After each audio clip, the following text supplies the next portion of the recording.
Hello friends, welcome to my YouTube channel basic electrical. आज के हमारे वीडियो का टॉपिक है faults and its types competitive questions. तो आज हम डिस्कस करेंगे फॉल्ट से रिलेटेड जितने भी कॉम्पिटिटिव क्वेश्चंस हैं जो पीएसयू में पूछे जाते हैं, उसके बारे में एक एक करके एक्सप्लेन करते हुए मैं डिस्कस करूँगा।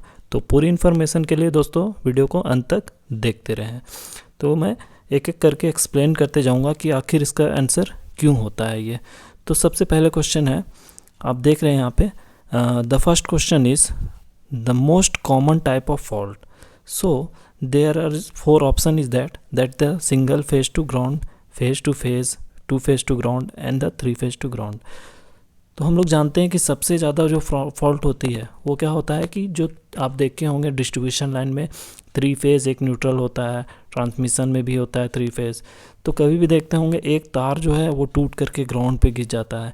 ये केसेस आप मोस्ट ऑफ द टाइम्स देखते हैं। तो ये क्या होता है? LG fault. So the most common type of fault is LG fault and the 85% is LG fault. 85% जो होती है वो फेज टू ग्राउंड फॉल्ट्स होती है।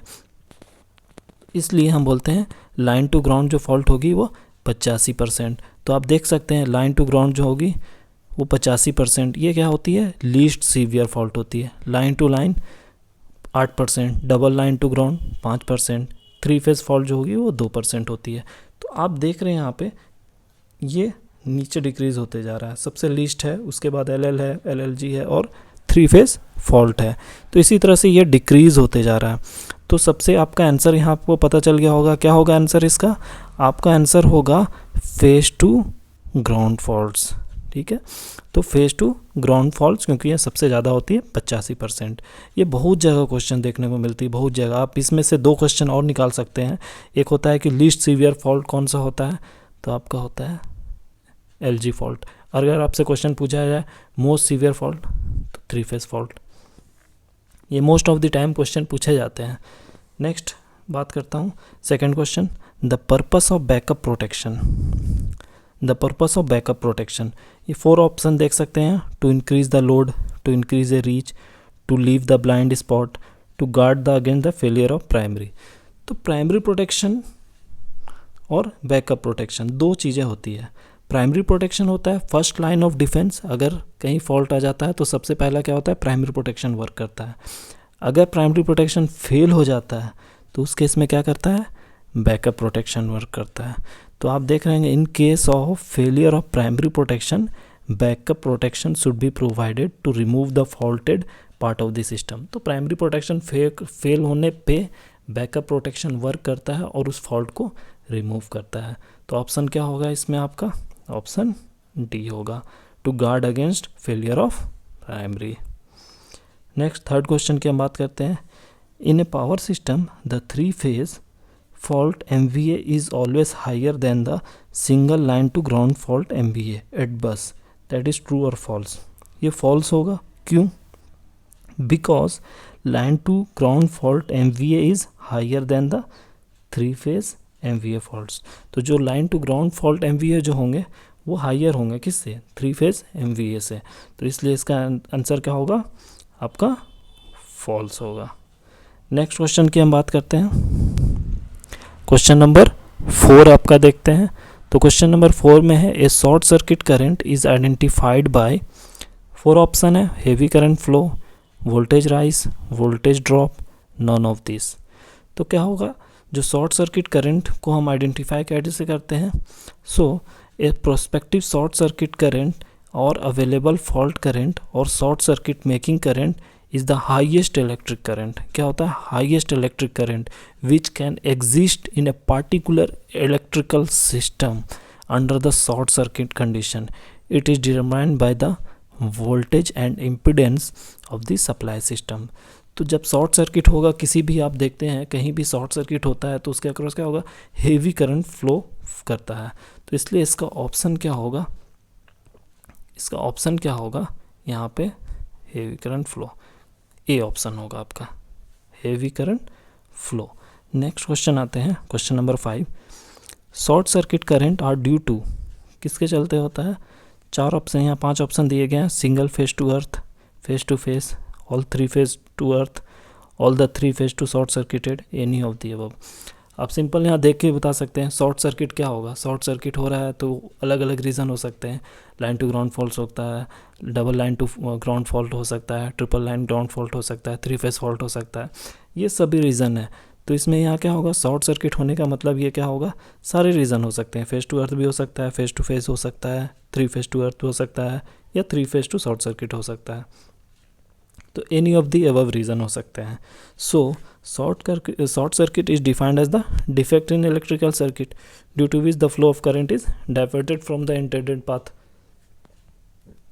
सो एनी ऑफ द रीज़न होंगे इसके आंसर। तो आंसर क्या होंगे इसके, any of the above. Next question की हम बात करते हैं। The most serious consequence of a major uncleared short circuit fault could be blowing of fuse, fire, heavy voltage drop, none of these। तो जो मोस्ट सीरियस जो होते हैं मेजर अनक्लियर्ड शॉर्ट सर्किट फॉल्ट होते हैं जिसको आप क्लियर नहीं कर पाते हैं, फॉल्ट होने के बाद भी वो क्लियर नहीं हो पाती है, तो कौन सा होगा। फ्यूज़ होने के बाद आप तो उसको बना लेते हैं, हेवी वोल्टेज ड्रॉप होगा तो उसको भी आप ठीक कर सकते हैं, लेकिन फायर होता है तो उसको आपको क्या होता है, बुझाने में बहुत दिक्कत आती है।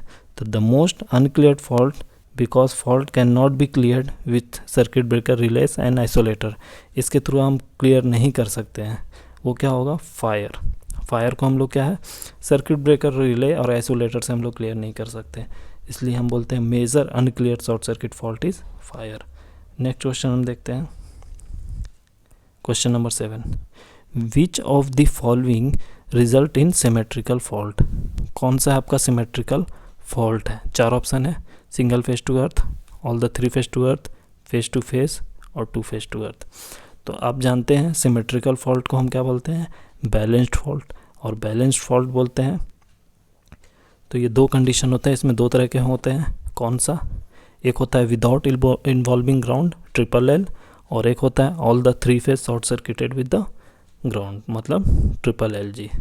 तो इसमें से आपके ऑप्शन क्या होंगे, ऑल द 3 फेजेस और all the 3 phases to earth, मतलब ट्रिपल एल जी। मतलब ये 3 phase fault is called the symmetrical fault in all the 3 phases are short circuited and the voltage और current remain balanced, इसलिए हम लोग इसको क्या बोलते हैं, बैलेंस्ड फॉल्ट बोलते हैं। क्यों, क्योंकि वोल्टेज और करंट जो होते हैं remains balance even after the fault condition, and this is the क्या होता है आपके most severe fault involve in the largest fault current. ठीक है, तो आपका ये ऑप्शन होगा 3 फेज टू अर्थ। नेक्स्ट है आपके which portion of the transmission system is more prone to faults. 4 option है, alternator, transformer, overhead lines, underground cable. तो आप मोर प्रोन फॉल्ट मतलब हो गया कि सबसे ज़्यादा ट्रांसमिशन सिस्टम जो ट्रांसमिशन लाइन होता है उसमें सबसे ज़्यादा किस में फॉल्ट हो सकता है। ट्रांसमिशन लाइन में आपके 2 चीज़ें होती है, एक तो अंडरग्राउंड और एक ओवरहेड लाइन। तो अंडरग्राउंड में कम होती है क्योंकि उसमें जो फॉल्ट होने के रीज़न होते हैं जॉइंट्स में होते हैं या फिर उसके जो इंसुलेशन फेलियर होती है उसके चलते होती है। लेकिन ओवरहेड लाइन में बहुत सारे रीजंस हैं जो मैंने पिछले लेक्चर में भी आपको बताया था। फॉल्ट्स में, कॉजेज़ ऑफ फॉल्ट्स में ओवरहेड लाइन में बर्ड्स हो गए, ट्रीज़ हो गई, अर्थक्वेक हो गया, तो काफ़ी रीज़न है। तो ओवरहेड ट्रांसमिशन में क्या होगा आपके मोर प्रोन फॉल्ट्स बिकॉज 85% जो फॉल्ट होगी occur in overhead line. So that is the reason the more prone fault in transmission line, that is the overhead transmission line. Another one is the which portion of the power system is least prone faults. Least किस में होती है? 4 option है, alternator, overhead line, transformer और switch gear. तो इसमें बोल रहा है पावर सिस्टम में लीस्ट प्रोन फॉल्ट्स। तो least prone faults of the alternator because the alternator is faulty then complete supply is disturbed, so we have to design the least prone fault portion. तो सबसे जानते हैं आप कि least prone faults के लिए condition क्या हो गए, सबसे कम हमें फॉल्ट किस में रखना होगा, अल्टरनेटर में। क्यों? क्योंकि जनरेशन आपका वहीं से हो रहा है। अगर आप अल्टरनेटर में ही फॉल्ट रखेंगे, फॉल्ट नहीं क्लियर कर पा रहे हैं तो जनरेशन ही पूरा आपका डिस्टर्ब हो जाएगा। इसलिए लीस्ट प्रोन फॉल्ट हम बोलते हैं। सबसे कम फॉल्ट होती है अल्टरनेटर में। अल्टरनेटर में आप कभी भी फॉल्ट को बहुत ज़्यादा नहीं देख सकते हैं। सबसे कम फॉल्ट जो होगी वो अल्टरनेटर में होगी। तो इसका ऑप्शन क्या होगा? आपका अल्टरनेटर होगा। नेक्स्ट हम बात करते हैं नेक्स्ट क्वेश्चन की। तो ये क्वेश्चन है, the magnitude of fault current depends on. Fault जो करंट होता है वो डिपेंड्स किस पे करेगा? Total impedance up to fault, voltage at the fault point, load current being supplied before occurrence of fault, and the fourth and both A and B. So the fault current depends, मतलब fault voltage जो होंगे equal to क्या होगा? fault current into fault impedance, VF is equal to ZF into IF। तो magnitude इसके जो depend करेंगे वो total impedance up to fault ZF पे और voltage at the fault point पे डिपेंड करेंगे। सो ऑप्शन इसके क्या होंगे? ऑप्शन होंगे D, both A and B। Next हम बात करते हैं क्वेश्चन की। The fault diverters are basically जो होंगे वो 4 ऑप्शन है, circuit breaker, fast switches, fuses and relays. So the 4 option is there and the fault diverter basically the fast switches होता है। If fault occurs in power system then it can be isolated with fast switches. So fault diverters क्या होंगे? Fast switch होते हैं। अगर fault अकर होगा तो power system में तो it can be isolated by fast switches से ये आइसोलेटेड किया जा सकता है। तो इसका ऑप्शन क्या होंगे? Fast switches. तो ये मैंने MCQ बताए हैं जो फॉल्ट से रिलेटेड थे और मैंने सारे क्वेश्चंस कवर किए हैं जो फॉल्ट से रिलेटेड थे। सो उम्मीद है इस छोटे से वीडियो से आपको पूरी जानकारी मिल गई होगी और आप सारे क्वेश्चन सॉल्व कर सकते हैं। मैंने पूरे एक्सप्लेन किए हैं एक एक क्वेश्चंस को। So please like and subscribe my channel basic electrical. Thank you very much.